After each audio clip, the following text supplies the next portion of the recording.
আজকে যে বিষয়টি নিয়ে আলোচনা করব তা অত্যন্ত গুরুত্বপূর্ণ। তা হচ্ছে আল আখাওয়াতুল ইসলামিয়া, ইসলামিক ভ্রাতৃত্ববোধ। মুসলিমেরা, মুমিনেরা একজন মুসলিম আর একজন মুসলিমের সাথে যে সদয়পূর্ণ ভালোবাসার একটা সম্পর্ক থাকবে, ভ্রাতৃত্ববোধ থাকবে, এটা ইসলামে অত্যন্ত গুরুত্বপূর্ণ, যা আমাদের মাঝে থাকা একান্ত প্রয়োজন।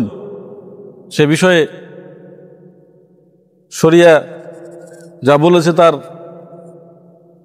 কিঞ্চিত আলোচনা করার চেষ্টা করব ইনশাআল্লাহ। আল্লাহ সুবহানাহু ওয়া তাআলা বলছেন, ইন্নামাল মুমিনুনা ইখওয়া, নিশ্চয় মুমিনেরা হচ্ছে পরস্পর ভাই ভাই। তাই আল্লাহ সুবহানাহু ওয়া তাআলা বলছেন, ফাসলিহু বাইনা আখাওয়াইকুম, অতএব তোমরা কোনো মুসলিম ভাইয়ের মাঝে যদি কোনো গণ্ডগোল বাঁধে, কোনো সমস্যা বাঁধে, মনোমালিন্য হয়, ফাসলিহু, তোমরা সেটা মীমাংসা করে দাও। ওয়াত্তাকুল্লাহ, আল্লাহকে ভয় করো, লাআল্লাকুম তুরহামুন, যাতে করে তোমরা দয়াপ্রাপ্ত হতে পারো। আল্লাহ সুবহানাহু ওয়া তাআলা সূরা হুজরাতের 10 নম্বর আয়াতে আল্লাহ সুবহানাহু ওয়া তাআলা এই ইসলামী ভ্রাতৃত্ববোধের যেই আদেশ দিচ্ছেন যে ইন্নামাল মুমিনুনা ইখওয়া, নিশ্চয় মুমিনেরা হচ্ছে পরস্পর ভাই ভাই। তো এক ভাই আর এক ভাইয়ের সাথে সৌহার্দ্যপূর্ণ আচরণ করবে, তার কল্যাণে কাজ করবে, এটাই হচ্ছে ইসলাম। আল্লাহ সুবহানাহু ওয়া তাআলা সাহাবীদের পরস্পরের মাঝে যে ভ্রাতৃত্ববোধ ছিল, আল্লাহ সুবহানাহু ওয়া তাআলা বলছেন সূরা ফাতার 29 নম্বর আয়াতে বলছেন, মুহাম্মাদুর রাসূলুল্লাহ, মুহাম্মদ সাল্লাল্লাহু আলাইহি ওয়াসাল্লাম আল্লাহর রসুল। তো আল্লাহ রসুল মুহাম্মদ সাল্লাল্লাহু আলাইহি ওয়াসাল্লাম ওয়াল্লাযিনা মাআহু, এবং তার সাথে যারা ছিলেন তথা সাহাবীগণ, আশিদ্দাউ আলাল কুফার, তারা কাফেরদের বিরুদ্ধে বজ্র কঠোর ছিলেন, কিন্তু ওয়ারুহামাউ বাইনাহুম, তবে পরস্পর মুমিনে মুসলিমে তাদের আচরণ ছিল সেই সহানুভূতির আচরণ, দয়া মর্মিতার আচরণ।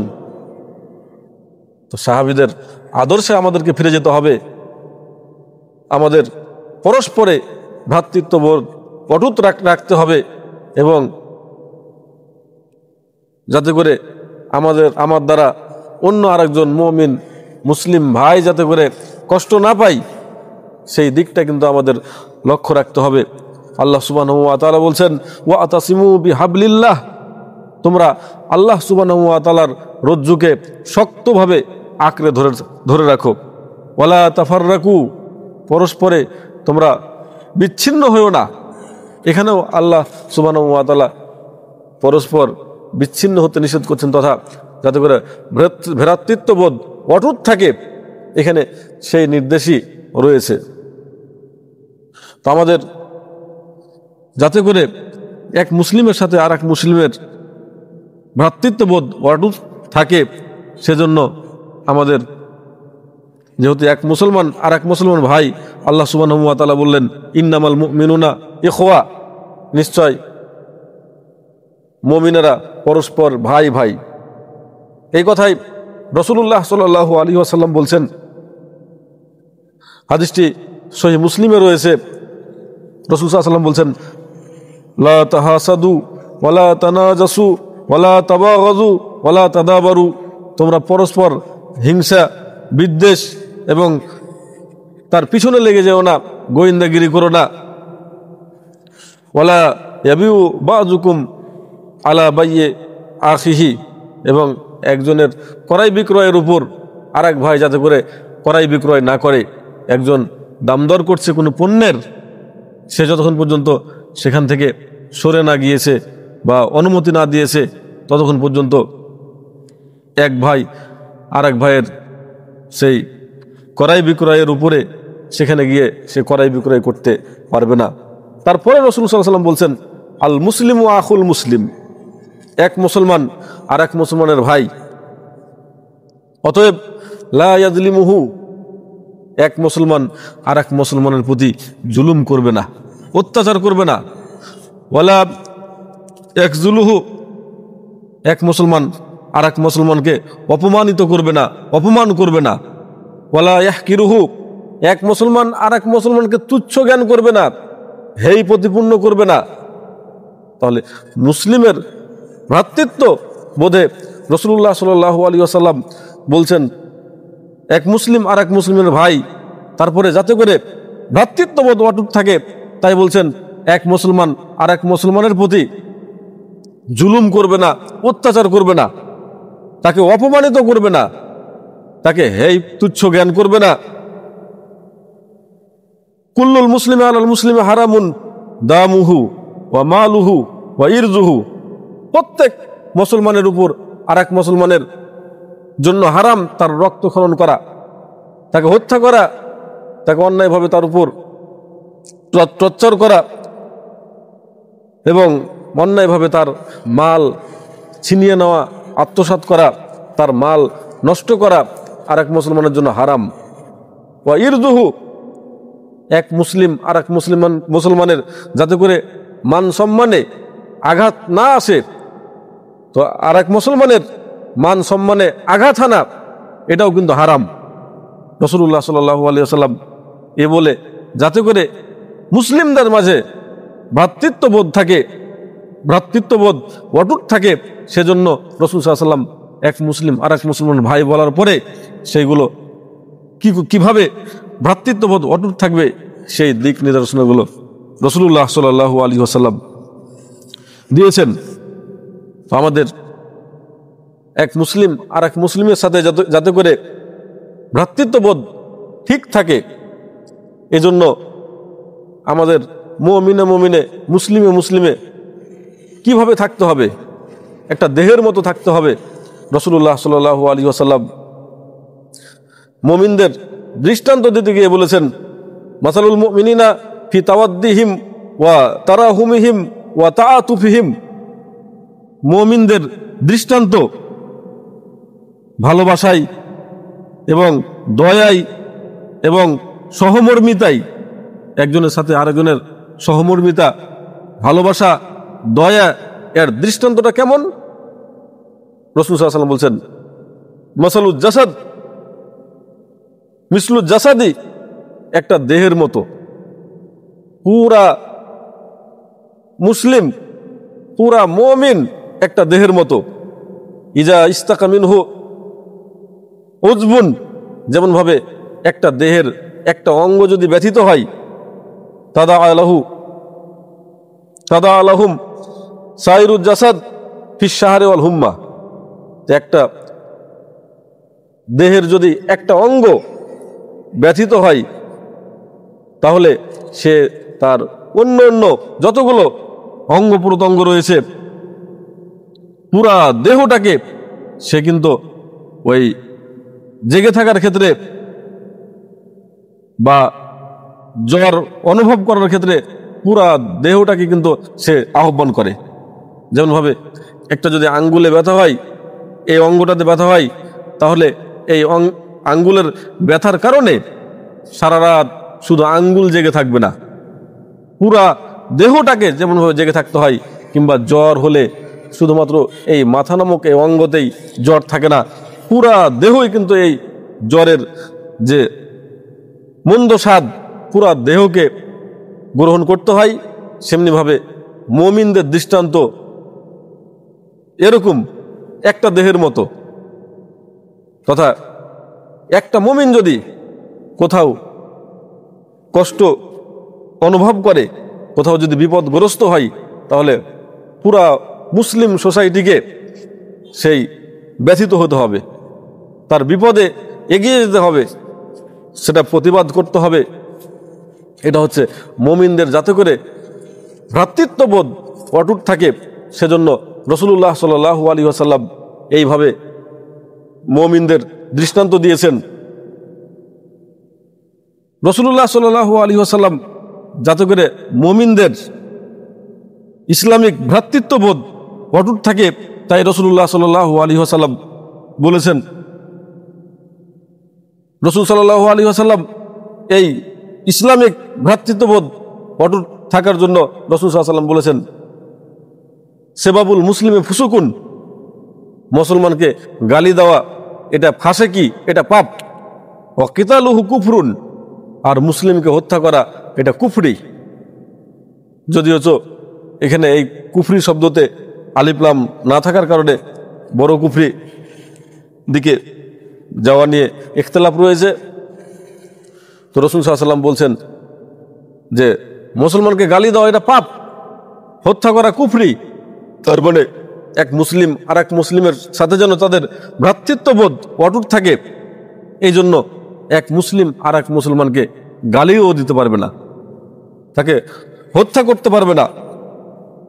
এইভাবেই কিন্তু রাসূলুল্লাহ সাল্লাল্লাহু আলাইহি ওয়াসাল্লাম ইসলামিক ভ্রাতৃত্ববোধের গুরুত্ব দিয়েছেন।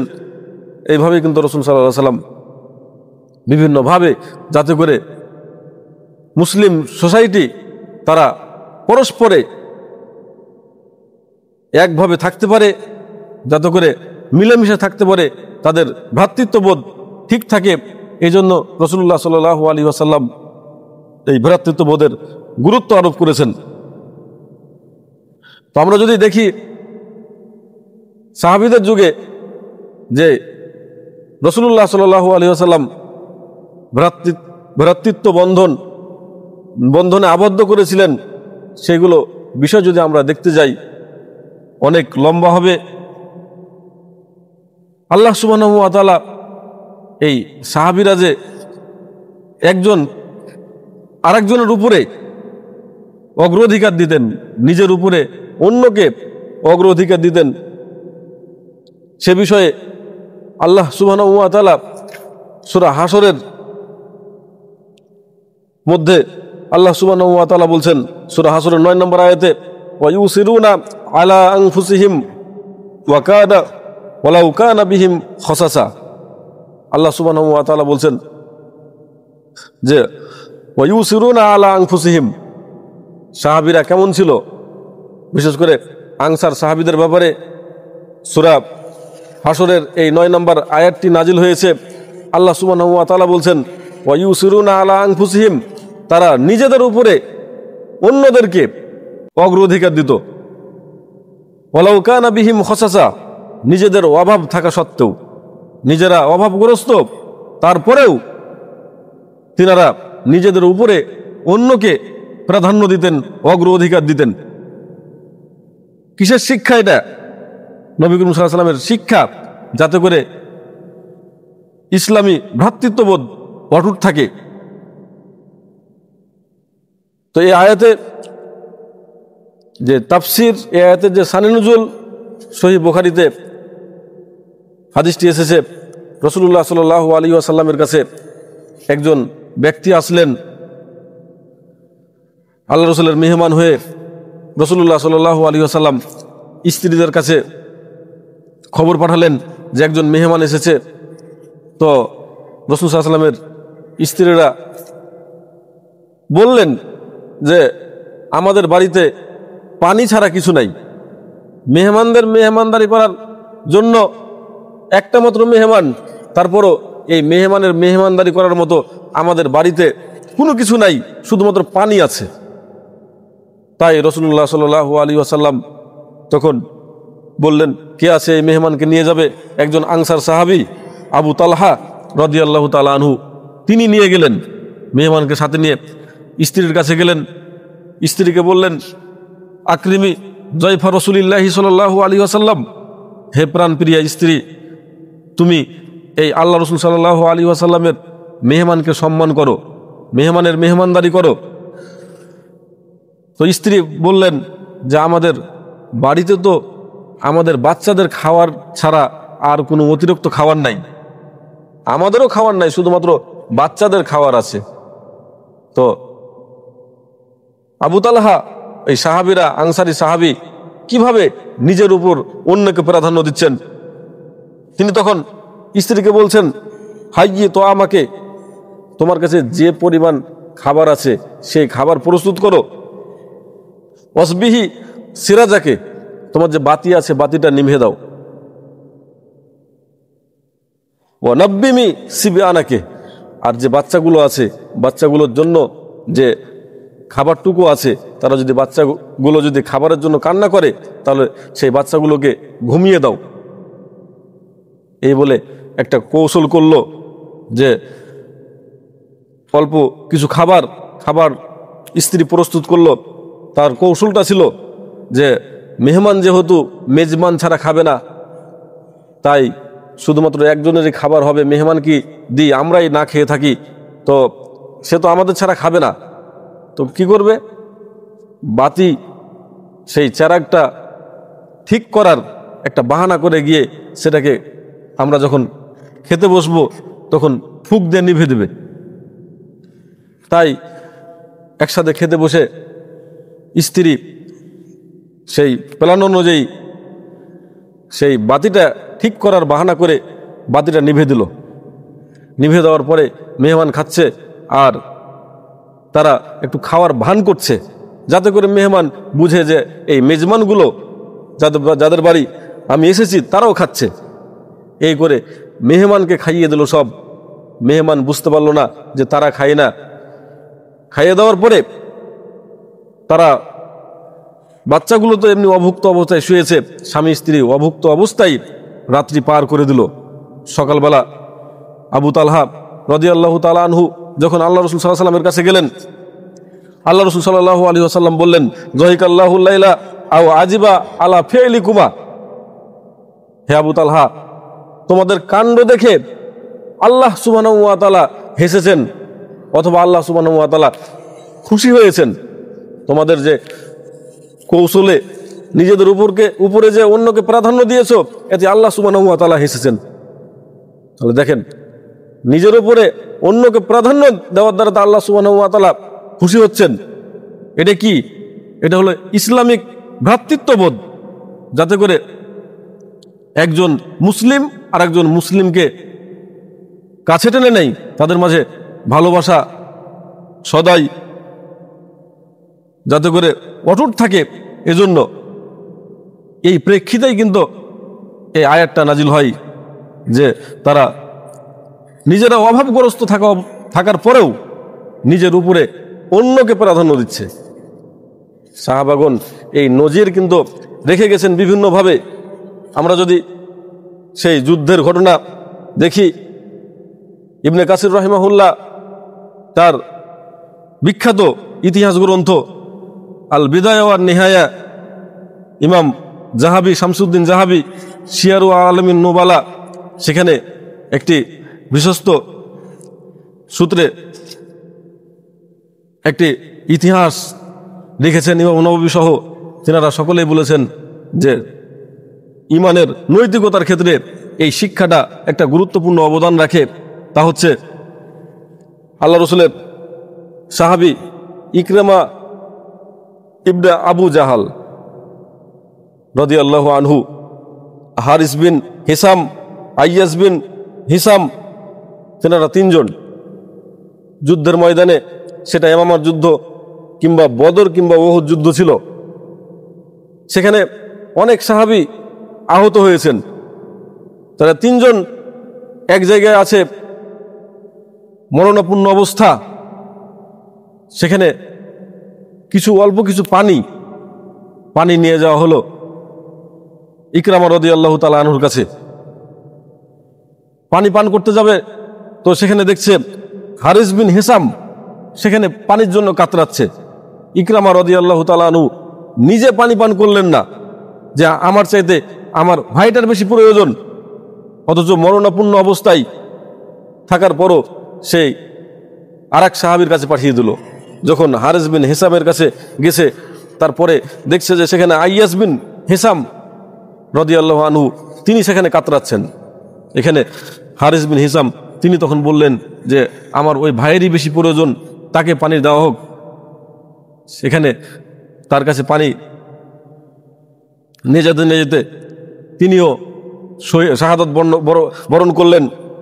এবং আবার ফেরত এসে এরা দুইজন সাহাবীকে দেখছেন, ইনারাও শাহাদাত বরণ করলেন। নিজেদের উপরে অন্যকে অগ্রাধিকার দিতে গিয়ে তিনারা নিজেরা পানি পান করেননি। তাহলে নিজের উপর যে অপরের অগ্রাধিকার চর্চা সাহাবীদের মাঝে ছিল, এটাই হচ্ছে ইসলামিক এক ভ্রাতৃত্ববোধের বড় একটা নজির। আমাদেরকে সেই নজিরগুলো রাখতে হবে।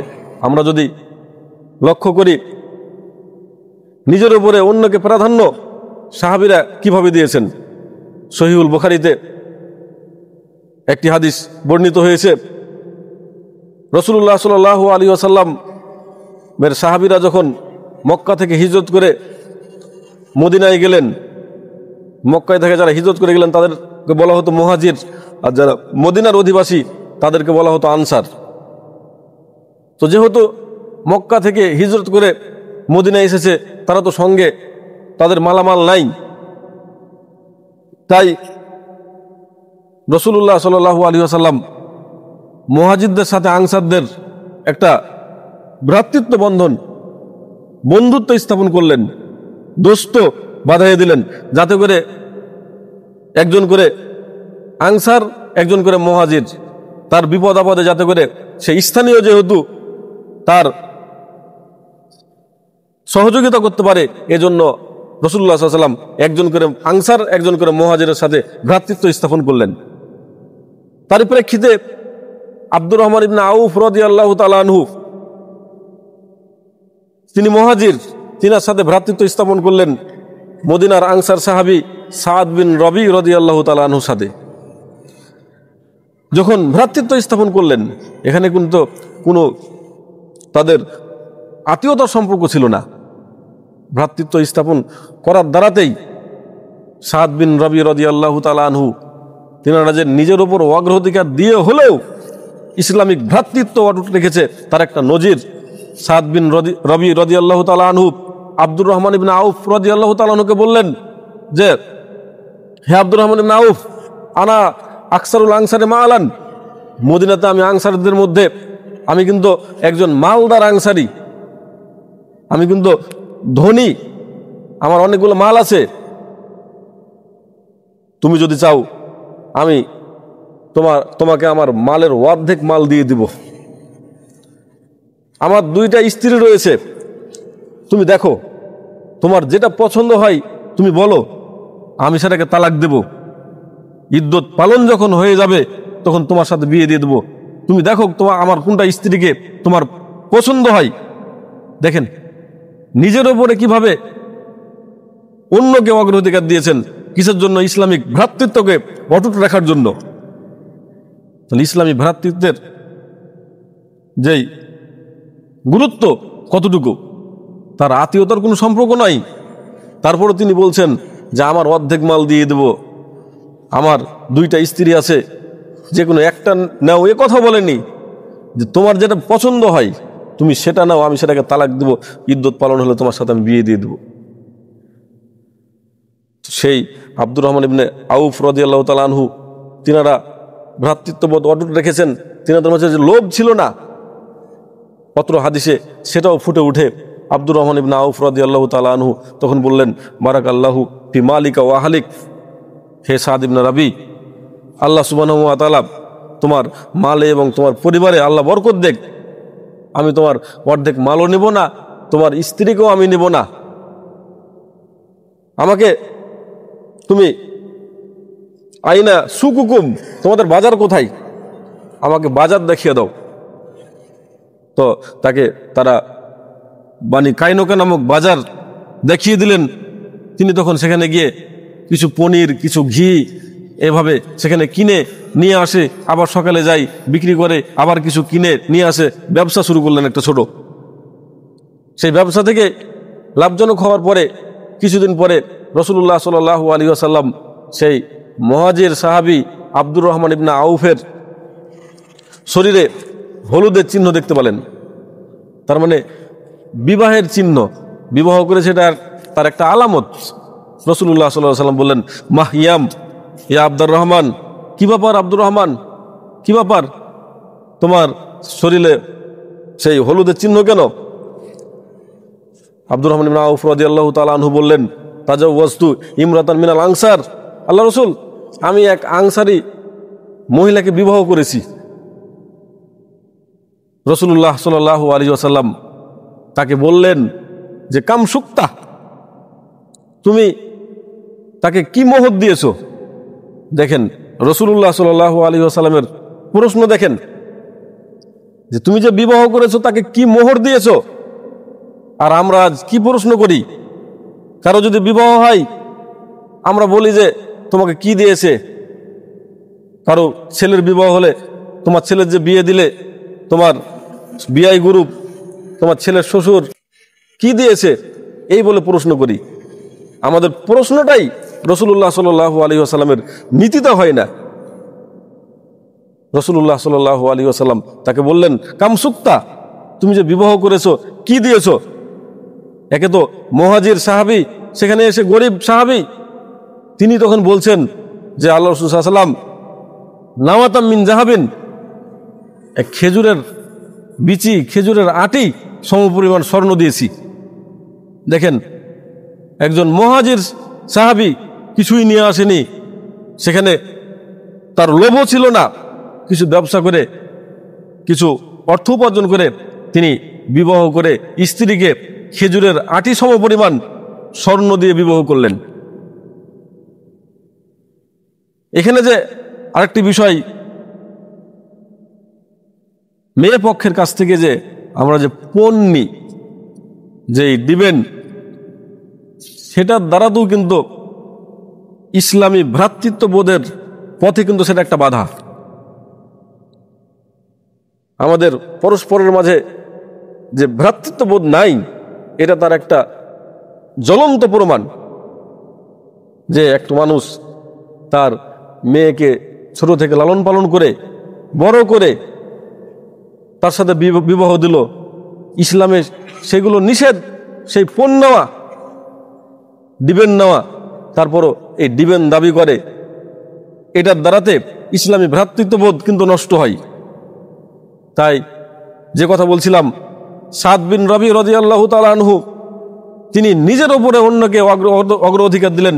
আব্দুর রহমান ইবনে আউফকে বলছেন যে আমি ধনী মানুষ, আমার অনেক ধন সম্পদ রয়েছে, আমি অর্ধেক তোমাকে দিয়ে দেব, আমার স্ত্রী দুটার মধ্যে যেটা তোমার চয়েস হয় তুমি সেটাকে বলো, আমি সেটাকে তালাক দেব, ইদ্যত পালন তোমার সাথে বিয়ে দিয়ে দেব। দেখেন কতটুকু নিজের উপরে অন্যকে অগ্রাধিকার দিলে এবং ভ্রাতৃত্ববোধ অটুট রাখার জন্য কতটা চেষ্টা করলে এ কথা বলতে পারে। রাসূলুল্লাহ সাল্লাল্লাহু আলাইহি সাল্লামের সাহাবীগণ এই ভ্রাতৃত্ববোধের অনেক নজির রেখে গেছেন। আমাদেরকে সেগুলো থেকে শিক্ষা অর্জন করতে হবে। আমাদের পরস্পরের মাঝে সেই ভ্রাতৃত্ববোধ অটুট রাখতে হবে, বিশেষ করে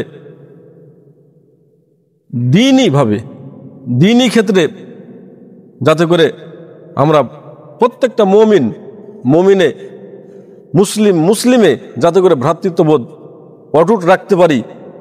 যেহেতু কাফেরদের ব্যাপারে আল্লাহ সুবহানাহু ওয়া তাআলা বলেছেন, মুহাম্মাদুর রাসূলুল্লাহ ওয়াল্লাযিনা মাআহু আশিদ্দাউ আলাল কুফফার, মুহাম্মদ সাল্লাল্লাহু আলাইহি ওয়াসাল্লাম এবং তার সাথীগণ সাহাবীগণ কাফেরদের বিপক্ষে ছিল বজ্র কঠিন, রুহামাউ বাইনাহুম, কিন্তু পরস্পর ছিল, সে পরস্পরের মাঝে তাদের রহম ছিল, দয়া ছিল, ভালোবাসা ছিল, সহমর্মিতা ছিল।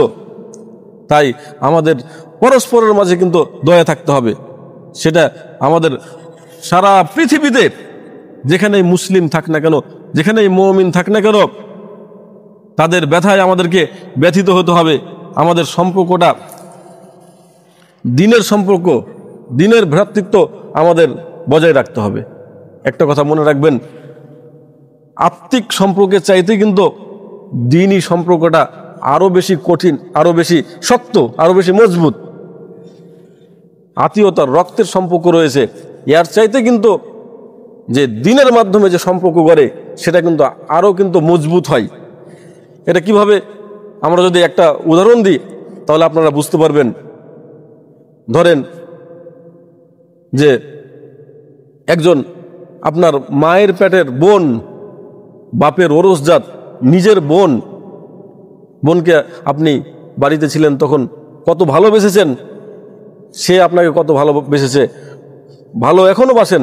কিন্তু যখন বিবাহ হয়ে গেছে, অন্যের বাড়িতে চলে গেছে, এবার যখন আপনার বাড়িতে বেড়ানোর উদ্দেশ্যে আসে, 1 মাস যখন থাকে, কিছু হয়তো বলেন না, 2 মাস থাকে, মনটা আপনার কেমন কেমন করে, 3 মাস থাকে, তখন আপনি মনে মনে বলেন যে কি ব্যাপার, তার বিবাহ দিয়েছি, আমার বাড়িতে এসে পড়ে আছে কেন? আপনি যদি না বলেন তাহলে আপনার যে ছেলে মেয়ে আছে তার সাথে তো তার ফুফুর রক্তের সম্পর্ক, তারপর তারাও কিন্তু বসে থাকে যে আমার ফুফুটার খেয়ে দিয়ে কাম নাই, আমাদের বাড়ি এসে পড়ে আছে, এইভাবে কিন্তু বলে। এটা আত্মিক সম্পর্ক, রক্তের সম্পর্ক হওয়ার পরেও কিন্তু দেখেন দ্বীনের সম্পর্ক তার চাইতে কতটা শক্ত। একজন অপরিচিত মহিলা, আপনার বাড়ি রাজশাহী, আপনি সেই দিনাজপুরে বিবাহ করলেন, অনেক ফারাক। সেই মহিলার সাথে আপনার কোনো দিন সম্পর্কও ছিল না, কিন্তু বিবাহ করলেন, দ্বীনের একটা সম্পর্ক করলো আপনার সাথে। সেই মেয়ের ওলি আপনাকে বলল যে আমার মেয়েটা তোমার সাথে বিয়ে দিচ্ছি, তুমি কি কবুল করলা? আপনি বলেছেন জি কবুল করলাম, কবিল তু। এই একটা মাত্র কথা গুরুত্ব দেওয়ার জন্য 3 বার সেটা হয়তো বলেছেন। এটা বলার দ্বারাতে সেই মহিলাটা, সেই আপনার স্ত্রী এখন হয়েছে, সে অপরিচিত ছিল, আপনার রক্তের সাথে কোনো সম্পর্ক ছিল না, আপনার বাড়িতে সেই যুগ যুগ ধরে খাই, আপনার বিরক্ত আসে না?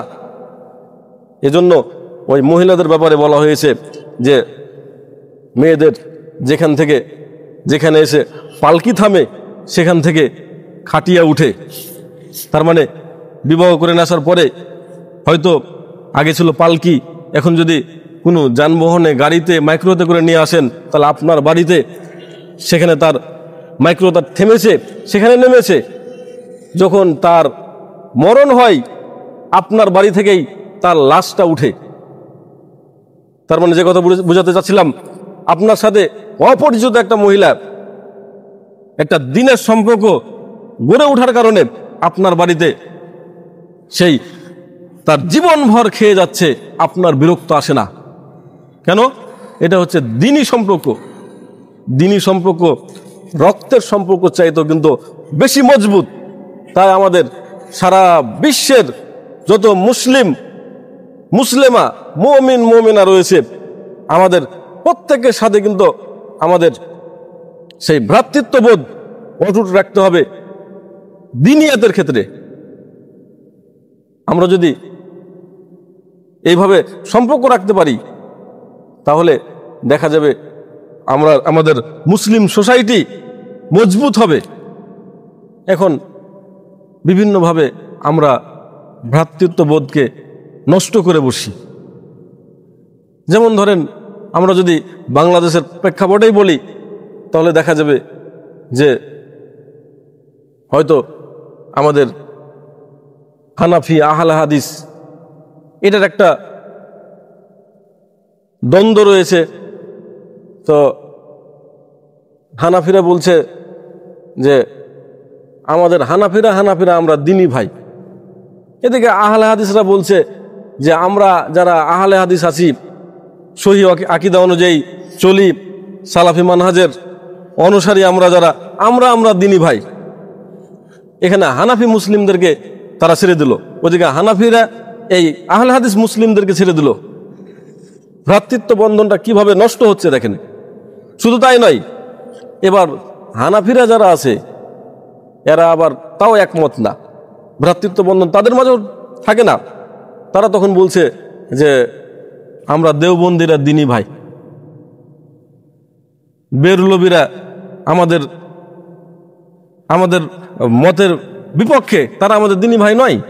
এদিকে বেরলবিরা আবার বলছে যে আমরা বেরলবিরা দিনী ভাই। এদিকে যখন আবার তাবলিগ জামাতে যারা আছে তারা বলছে যে আমরা যারা তাবলিগ জামাতে আছি আমরা দিনী ভাই। এখানে অন্য যারা তাবলিগ জামাতের সাথে জড়িত নাই তারা আমাদের দিনী ভাই নয়। এজন্য দিনী ভাই হিসেবে তারা সেই সংকুচিত করেছে সেই ইসলামী ভ্রাতৃত্বকে। শুধু তাই নয়, তাবলিগেরা যে সবাই আবার দিনী ভাই হয়ে থাকবে তা না। এবার যারা সাদপন্থী তারা বলছে যে আমরা যারা আওয়াম আমরা মূলের ওপরে আছি, যেহেতু জাকারিয়া খান দৌলভীর ভাতিজা সাদ খান দৌলভী, তার মূলের ওপরে আমরা আছি। আমরা হচ্ছে সাদপন্থী যারা আমরা হচ্ছে দিনী ভাই, জুবাইর পন্থী যারা তারা নয়। এবার জুবাইর পন্থীরা বলছে আমরা তো ওলামা গ্রুপ, আমরা তো দিন বেশি বুঝি, আমরা হচ্ছে জুবাইর পন্থীরা আমরা দিনী ভাই, এই সাদপন্থীরা আমাদের কেউ না। এভাবে আমরা চূর্ণ বিচূর্ণ করেছি ইসলামী ভ্রাতৃত্বকে। শুধু তাদের দিয়ে হবে না, এবার দেখেন যারা আহলে হাদিস তারা এতক্ষণ বলছে না দিনী ভাই, কিন্তু এদের মাঝেও আবার দেখবেন যে এদের মধ্যে দেখা যাচ্ছে যে এদের মধ্যেও ভাগ রয়েছে, যে কথা আমরা না বললেই পারি। তারা বলে যে আমরা যারা এই সংঘের মধ্যে আছি আমরা দিনী ভাই, ওরা বলে যে আমরা জমার মধ্যে আছি আমরা দিনী ভাই। এইভাবে করতে লাগে। আবার জমার মধ্যে যারা জমিয়তের মধ্যে আছে তারা বলছে যে যারা ওই শাখা কিছু মাসআলা নিয়ে তাদের মাঝে একটু দ্বন্দ্ব করেছে, তাদেরকে বলছে যে না, আমাদের দলের সাথে তারা নাই। তারা যেহেতু দশলা আহলে হাদিস, এবার দশলা আহলে হাদিস তারা নিজেরা তো দশলা আহলে হাদিস স্বীকার করে না। তারা বলে যে আমরাই তো ভালো কাজটাই করি, আমরাই সঠিকের উপর আছি, যারা করে না তাদের সাথে আমরা নাই, আমরা যারা যারা করি তারা হচ্ছে দিনী ভাই। এইভাবে দিনী ভাইয়ের একবারে খণ্ড বিখণ্ডিত করেছে মুসলিম সোসাইটিকে। এর মধ্যে আরও অনেকগুলো আছে যে যারা আহলে হাদিস জামাত তারা আমাদের সাথে নাই, তারা আমাদের দিনী ভাই নয়। তারা তখন বলছে আমরা দিনী ভাই। আবার যারা এখন যারা হয়তো আহলে হাদিস কিন্তু তারা আবার একটা সালাফি অ্যাসোসিয়েশন নামে করেছে, তাদের বিরুদ্ধে আমরা বকাবকি শুরু করেছি যে তারা আমাদের থেকে বিচ্ছিন্ন, তারা আমাদের দিনী ভাই নয়। এইভাবে দিনী ভাইকে ভাগ করতে করতে করতে করতে করতে আমরা মুসলিমের ইসলামী ভ্রাতৃত্ববোধকে খণ্ড বিখণ্ড করে ফেলেছি, যেটার ভিত্তিতে মুসলিম নির্ধারণ হয় না। আমরা যে এই শাখা মাসলা নিয়ে মুসলিমকে ভাগ করে ফেলেছি। আপনি আগে অমুসলিম প্রমাণ করুন, আগে আপনি অমুসলিম ফতোয়া দেন, তারপরে বলেন যে তারা আমার দিনী ভাই নয়। মুসলিম রাসূলুল্লাহ সাল্লাল্লাহু আলাইহি ওয়াসাল্লাম বলছেন মান সাল্লা সালাতানা ওয়াস্তাকবালা কিবলাতানা ওয়া আকালা যাবিহাতানা ফাহুয়া মুসলিম। যে আমাদের মতো করে সালাত পড়লো, আমরা সালাত পড়ছি, তারাও সালাত পড়ছে, আমাদের কেবলাকে কেবলা হিসেবে গ্রহণ করলো, আমরা যে কেবলার দিকে মুখ করে সালাত পড়ছি তারাও সেই কেবলার দিকে মুখ করে সালাত পড়ছে, আমরা আমাদের জবাই করা তারা খাই, তাহলে বুঝতে হবে সে মুসলিম। এইভাবে মুসলিমের পরিচয় রাসূলুল্লাহ সাল্লাল্লাহু আলাইহি ওয়াসাল্লাম দিয়েছেন। আর মুসলিমের পরিচয় যাদেরকে দিয়েছেন তাদের ব্যাপারে রাসূলুল্লাহ সাল্লাল্লাহু আলাইহি ওয়াসাল্লাম বলছেন আল মুসলিম ওয়া আখুল মুসলিম, এক মুসলিম আর এক মুসলমানের ভাই। তাহলে আপনি বলছেন যে না, দিনী ভাই আমার এটি শুধুমাত্র এই গণ্ডির মধ্যে যেটি আছে সেটি দিনী ভাই। রাসূলুল্লাহ সাল্লাল্লাহু আলাইহি ওয়াসাল্লামের যেই দেওয়া নীতি, মুসলিমের যে ঐক্য, সেটাকে ভেঙেছি তো আমরাই। আমরা যারা যত ভাঙছি তারাই তত এই আয়াতের ছড়াছড়ি করছি যে ওয়াতাসিমু বিহাবলিল্লাহ। আমরা একদিকে সেইগুলোকে চূর্ণ বিচূর্ণ করছি, আবার একদিকে আমরা বুলি তুলছি যে রব্বি ওয়াতাসিমু বিহাবলিল্লাহ, যে আল্লাহর রজ্জুকে শক্তভাবে ধরো, ওয়ালা তাফাররাকু, বিচ্ছিন্ন হয়েও না। এমনই তো হচ্ছে, আমরাও যদি কয়েকজন একদিকে হয়ে যাই আবার আমরাও এসে কথাই বলবো। এটা দিয়ে তো ইসলামী ভ্রাতৃত্ব, যেটা আখাওয়াতুল ইসলামিয়া, সেটা কোনোদিন হতে পারে না। তো আমাদের ইসলামী ভ্রাতৃত্ব গড়ে তুলতে হবে। এটা কিন্তু একটা গুরুত্বপূর্ণ ইসলামের একটা দাবি, ইসলামের একটা গুরুত্বপূর্ণ একটা দিক। আমরা কিভাবে আমাদের মাঝে ভ্রাতৃত্ব বন্ধন গড়ে তুলতে পারি, এর বিভিন্নভাবে আমরা তুলতে পারি। আমরা রাসূলুল্লাহ সাল্লাল্লাহু আলাইহি ওয়াসাল্লাম যেভাবে বলেছেন সেগুলো যদি আমরা ফলো করি, অটোমেটিক আমাদের মাঝে ভ্রাতৃত্ব বন্ধন চলে আসবে। রাসূলুল্লাহ সাল্লাল্লাহু আলাইহি ওয়াসাল্লাম বলছেন, লা ইউমিনু আহাদুকুম হাত্তা ইউহিব্বা লিআখিহি মা ইউহিব্বু লিনাফসিহি। তোমাদের মধ্যে ওই ব্যক্তি অতক্ষণ পর্যন্ত পরিপূর্ণ ঈমানদার হতে পারবে না যতক্ষণ পর্যন্ত সে নিজের জন্য যেটা পছন্দ করে তার অপর মুমিন ভাইয়ের জন্য পছন্দ না করেছে, ততক্ষণ পর্যন্ত সে মুমিন হতে পারবে না, পুরো পরিপূর্ণ মুমিন হতে পারবে না। তাহলে নিজের জন্য যেটা আমি পছন্দ করি সেটা আমার আরেক ভাইয়ের জন্য আমাকে পছন্দ করতে হবে। এটা যদি আমরা পারি, আমি যে জিনিসটা পছন্দ করি সে জিনিসটা তার জন্য পছন্দ করব, তাহলে অবশ্যই আমার উপরে তাকে অগ্রাধিকার দিতে হবে। দুইজন ব্যক্তি আমরা হাইটে হেঁটে যাচ্ছি, এক রাস্তা একটু আবর্জনা পড়ে আছে, এক রাস্তা ভালো, তার হাতটা ধরে আমি আবর্জনার দিকে ঠেলে দিচ্ছি আর আমি ভালো রাস্তা দিয়ে যাচ্ছি, তাহলে কিভাবে আমাদের ভ্রাতৃত্ববোধ হবে? কিভাবে আমি যেটা পছন্দ করি তার জন্য পছন্দ করা হলো? বিভিন্নভাবে এই কথা যদি আমরা বলতে যাই অনেক কিছু বলা যাবে, আমরা সেদিকে যাচ্ছি না। আমরা যেটা বলছি, ভ্রাতৃত্ববোধ কিভাবে গড়ে উঠবে? রাসূলুল্লাহ সাল্লাল্লাহু আলাইহি ওয়াসাল্লাম বলছেন, লা তাদখুলুল জান্নাতা হাত্তা তুমিনু। তোমরা অতক্ষণ পর্যন্ত জান্নাতে যাবে না যতক্ষণ পর্যন্ত তোমরা ভালোভাবে পরিপূর্ণভাবে ঈমান না নিয়ে এসেছো। ঈমানদার না হওয়া পর্যন্ত তোমরা জান্নাতে যাবে না। ওয়ালা তুমিনু হাত্তা তাহাব্বু। আর অতক্ষণ পর্যন্ত তোমরা পরিপূর্ণ ঈমানদার হবে না যতক্ষণ পর্যন্ত তোমরা পরস্পরকে মহব্বত না করেছো, এক ভাই আরেক ভাইকে ভালো না বেসেছো, ততক্ষণ পর্যন্ত তোমরা ঈমানদারও হবে না। তাহলে রাসূলুল্লাহ সাল্লাল্লাহু আলাইহি ওয়াসাল্লাম যে ঈমানদার হওয়ার, পরিপূর্ণ ঈমানদার হওয়ার যে ধারা দিচ্ছেন তা হচ্ছে পরস্পরকে মহব্বত করতে হবে, পরস্পরকে আল্লাহ সুবহানাহু ওয়া তাআলার জন্য ভালোবাসতে হবে। তারপরে রাসূলুল্লাহ সাল্লাল্লাহু আলাইহি ওয়াসাল্লাম বলছেন, আওয়ালা আদুল্লুকুম আলা শাইইন ইযা ফাআলতুমুহু তাহাব্বাবতুম। আমি কি তোমাদেরকে এমন জিনিস বলে দেব না, এমন জিনিসের কথা তোমাদেরকে আমি অবহিত করব না যেটা করলে তোমাদের পরস্পরের মাঝে ভালোবাসা সৃষ্টি হবে? এটাকে আমি তোমাদেরকে বলে দেব না? রাসূলুল্লাহ সাল্লাল্লাহু আলাইহি ওয়াসাল্লাম ভালোবাসা সৃষ্টি হওয়ার যেই দিক নির্দেশনা দিলেন তা রাসূল সাল্লাল্লাহু আলাইহি ওয়াসাল্লাম বলছেন, আফসুস সালাম বাইনাকুম। তোমরা পরস্পরের মাঝে সালামের প্রচলন ঘটাও। তাহলে দেখেন হাদিসটার ধারা, রাসূল সাল্লাল্লাহু আলাইহি ওয়াসাল্লাম বলছেন তোমরা ঈমানদার না হওয়া পর্যন্ত জান্নাতে প্রবেশ করবে না, আর কতক্ষণ পর্যন্ত ঈমানদার হবে না যতক্ষণ পর্যন্ত পরস্পরকে না ভালোবেসেছো। তো এই ভালোবাসাটা তো ইসলামিক ভ্রাতৃত্ব।